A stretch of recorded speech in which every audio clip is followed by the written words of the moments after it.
All right, so let's talk about how to find the slope, how to find the rate of change for a linear situation.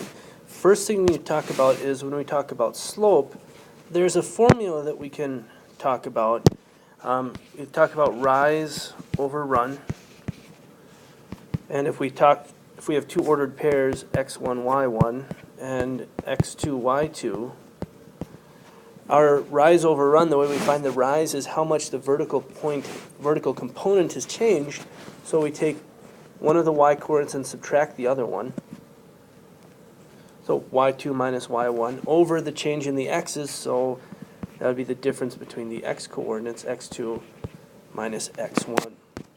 Let's come back to our situation here. We want the rate of change for this contextual situation where we're timing how long it takes us to read. So whenever we're dealing with time in a situation, time is almost exclusively treated as the independent variable. That's the input, that's the x.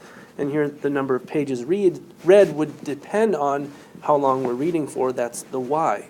So to find this slope, to find this rate of change, we're going to take the two y coordinates, 4 minus 20, over, in the same order the x's, 2 minus 5. And it doesn't matter which order you use as long as you're consistent in the top and the bottom.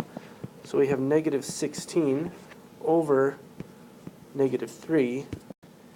And this fraction doesn't reduce, but if we look at it as a decimal, it would be 5 1/3 as our slope. As if we're writing an equation, we probably want to leave it as just 16 over 3 to simplify any calculations that we're doing. Negative divided by a negative is a positive. Now what does this number mean in this situation? In this situation, what it means is that we read 5 1/3 pages each minute as we read this book.